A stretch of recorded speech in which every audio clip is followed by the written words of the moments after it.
अनिअबुदुल्लाह, अल्लाह की इबादत करो। पिछली उम्मतों में जितने भी अंबिया और रसूल आए, सबका क्या पैगाम था? सबका एक ही पैगाम था कि एक अल्लाह की इबादत करो, एक अल्लाह की इबादत करो। ये जो जवानी है, जवानी का जो वक्त होता है, इसकी कद्र करने की ज़रूरत है। 15 साल तो बचपने में चला जाता है, बाबू भैया के ज़माने में चला जाता है, छोटे हैं बच्चे हैं। और उसके बाद जब जवानी चढ़ती है तो इंसान का फारिग वक्त होता है, माल होता है, पैसा होता है, जिस्म के अंदर ताकत और क़ुव्वत होती है, तो इंसान उसका गलत इस्तेमाल करता है। आपने देखा होगा मौसम बहार जब आता है तो दरख्तान में फूल और फल लगते हैं, खूब खिलते हैं, खूब फलते हैं। लेकिन वो फूलने फलने का और खिलने का ज़माना थोड़ी सी मुद्दत होती है उसकी, और रो करके वह वक्त गुजर जाता है। गुलाब का फूल सुबह जब आफताब की किरण उस पर पड़ती है, वो खिलने लगता है, कितना खुशनुमा लगता है, खूबसूरत लगता है। लेकिन जब सूरज ढलता है, गुरूब का वक्त करीब होता है, तो उसकी खुशनुमाई, उसकी खूबसूरती, उसका जलवा, उसका अच्छा लगना, सारी चीज़ ढलने लगती है। फिर इंसान उसको पसंद नहीं करता है। क्यों? इसलिए कि बहार के बाद मौसम ख़िज़ा भी आया करता है। रंग रलियों के ज़माने पे न जाए दिल, रंग रलियों की ज़माने की, रंग रलियों पे ज़माने के न जाए दिल, ये ख़िज़ा है जो अंदाज़ बहार आई है। इंसान की जो जवानी चढ़ती है तो समझता है कि मैं तो जवान हो रहा हूँ, लेकिन बुढ़ापा लाने के लिए जवानी आती है। जवानी जब शुरू होती है तो इसकी इंतहा भी एक दिन आएगी, क्योंकि बच्चा होता है, बच्चे से फिर बढ़ता है, जवान होता है, हत्ता कि शिद्दत उम्र को पहुँचता है। उसकी जवानी क्या है? बिल्कुल शबाब पर होती है। और शबाब जब गुज़रता है, अब तो पहले तो ताकत खूब होती थी, लेकिन अब ज़्यादा से ज़्यादा 40 साल आपकी उम्र गुजर गई, पता चला जैसे लगता है कि अभी बचपन गुजरा है, ऐसा महसूस होता है जैसे अभी बचपन गुजरा। तो उम्र गुजर जाती है, अभी हम नौजवान हैं तो हमें एहसास नहीं होता कि अभी बड़ी ज़िंदगी बाकी है। एक बार अपनी पिछली ज़िंदगी पर गौर करो। कल तुम बच्चे थे, मकतब जाते थे, कुरान पढ़ते थे और किताबें पढ़ते थे, और तुम अपने छोटे बच्चों के साथ, दोस्तों के साथ खेलते थे। माँ तुम्हें गोद में खिलाती थी, बाप तुम्हारी उंगलियों को अपने हाथ में रख करके चलता था, कभी तुम्हारे हाथ के अंदर बाप की उंगली हुआ करती थी। आज तुम जवान हो गए, ज़रा सोचो कितनी जल्दी वक्त गुजर गया। तो वक्त ऐसे ही गुजर जाएगा। मैंने इससे पहले भी एक वाक़या बताया था, शायद आप लोगों के जहन में हो। पहली उम्मतों के अंदर उम्रें बड़ी लंबी लंबी हुआ करती थी, हजार साल तक लोग जीते थे। तो एक बच्ची का इंतकाल 650 साल की उम्र में होता। कितनी? अरे कितनी? यहाँ अगर 7, 8 साल, 12 साल, 14 साल, 15, 20, 25, 30 साल का बच्चा था, अभी इंतकाल हो गया। अभी जवानी थी, जवानी में इंतकाल। 650 साल की उम्र में उसका इंतकाल हुआ।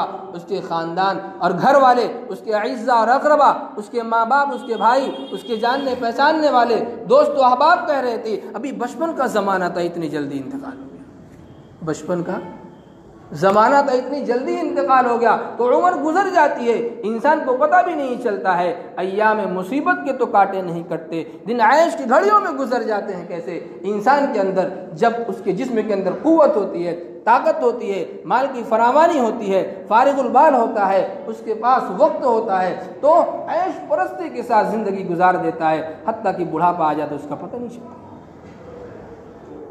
अजीज़ दोस्तों, जवानी की कदर करने की ज़रूरत है। जवानी की इबादत अल्लाह को बहुत महबूब है। जवानी में इंसान सोचता है कल कर लेंगे, कल कर लेंगे, फिर अगले दिन कर लेंगे, हत्ता कि उसका बुढ़ापा आ जाता है। बुढ़ापे में वो क्या करेगा? बुढ़ापे में तो वो खुद दूसरे का मोहताज हो जाता है। पेशाब करना होगा तो बेटे को बुलाएगा, अगर बेटा फर्मा बरदार है तो वो क्या है? हाथ तो पकड़ लेगा, वरना तो सुनेगा बाप की आवाज़ और अपने बाप की आवाज़ का जवाब नहीं देगा, उठ करके भी नहीं आएगा। ऐसे ही मेरे दोस्तों जवानी गुजर जाती है। किताबों में एक वाक़या लिखा हुआ है, एक बादशाह था, उसका बाग था, बाग के कई हिस्से थे और उसने हर हिस्से में फल लगा रखे थे। एक आदमी से उसने कहा कि मेरे बाग से फल तोड़ करके लाओ, लेकिन याद रखना अच्छे से अच्छे फल लाना।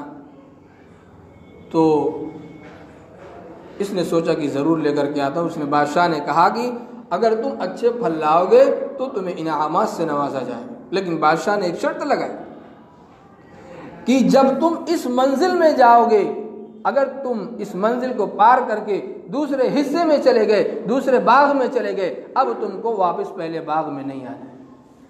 खुश होकर के बादशाह के बाग में गया, वहाँ पर देखा फल लगे हुए हैं, टोकरी लेकर के निकला कि यहाँ से फल तोड़ो। और उसके बाद बाग के जब दूसरे हिस्से में देखता है तो उससे ज़्यादा खुशनुमा मंजर, लबरेज फल, उससे ज़्यादा अच्छे फल। तो उसने सोचा कि दूसरे हिस्से से लेता हूँ। फिर उसकी निगाह तीसरे पर पड़ी, उससे भी ज़्यादा हसीन बाग, उससे भी ज़्यादा अच्छे फल, हत्ता कि बाग के 7 हिस्से उसने पार किए और उसके बाद देखा कि यहाँ तो और अच्छे फल है। और उसके बाद जब उसने कहा कि ज़रा और आगे चलते हैं, देखते हैं यहाँ उससे भी अच्छा बाग होगा, उससे भी अच्छे फल होंगे। जब वहाँ जा कर के गुजरता है, देखता है न कोई बाग है न कोई फल है। उसके बाद टोकरी को अफसोस के साथ लेकर के खड़ा होता है, काश मैं पहले ही हिस्से से फल तोड़ लिया होता, बादशाह के दरबार में जाता तो बादशाह मुझे फल से नवाजता, इनामात से नवाजता, मैं बादशाह के नज़दीक मुकर्रब हो जाता, बादशाह मुझे अपना अजीज बना लेता। लेकिन काश मैंने पहले हिस्से से फल नहीं तोड़ा, दूसरे से भी नहीं लिया, तीसरे और चौथे और पांचवें छठे सातवें से भी नहीं लिया, हत्ता कि मैं इतने आगे निकल गया कि बादशाह की नजर से अब गिर जाऊंगा। ये क्या था मेरे भाइयों? इस वाक़े के बताने के बाद मुसन्निफ लिखता है, ऐसी ही जिंदगी के अय्याम गुजरते हैं। एक दिन गुजरता है, दूसरा गुजरता है, एक साल गुजरता है, दूसरा साल गुजरता है, एक ईद आती है, दूसरी गुजर जाती है, तीसरी गुजर जाती है। इंसान सोचता है अगले रमज़ान से इतनी इबादत करेंगे कि फिर उसके बाद इबादत नहीं छोड़ेंगे। आज नमाज तो छोड़ दे रहे हैं लेकिन कल से नमाज पढ़ेंगे। आज हमने तिलावत नहीं की लेकिन कल से तिलावत करेंगे। आज हम नाफरमानी कर ले रहे हैं, गुनाह कर ले रहे हैं, लेकिन कल से अल्लाह की इबादत में लग जाएंगे। हत्ता कि सारी जिंदगी गुजर जाती है। जब मौत का फरिश्ता आ जाता है और वो कहता है कि चलो रब तुम्हें बुला रहा है, आज मैं तुम्हारी रूह को कब्ज करने के लिए आया हूँ, अल्लाह ताला ऐलान फरमाते हैं, इन्ना अजलल्लाहि इज़ा जाअ ला युअख्खर। मौत का फरिश्ता जब तुम्हारे पास आता है, मौत का वक्त जब तुम्हारे करीब आ जाता है तो एक सेकंड भी तुम्हें मोहलत नहीं देगा कि रुक जाओ, नमाज पढ़ लो, तौबा कर लो, अल्लाह के दरबार में झुक करके अल्लाह से माफ़ी मांग लो, जाओ जो तुम्हारी नमाजें छूटी हुई हैं उस नमाजों की कज़ा कर लो, जाओ जिंदगी के जो अय्याम गुजर गए उन अय्याम में तुम अल्लाह की इबादत कर लो, तिलावत कर लो, जिक्र अज़कार कर लो, इसकी मोहलत मौत तुम्हें नहीं देगी। फिर जैसे 7 हिस्सों से गुजरने वाला वो टोकरी लेकर फल तोड़ने वाला बेफल के वापस नहीं लौट पाता है, ऐसे इंसान की 70 साल 60 साल जिंदगी गुजर जाती है और इस जिंदगी से कोई फल नहीं हासिल कर सकता। मेरे अजीज दोस्तों, वाक़यात बताए जाते हैं ताकि इंसान उसके ज़रिए से बात समझ करके अपनी ज़िंदगी में तब्दीलियाँ पैदा करे। अल्लाह ताला हम सबको आमाल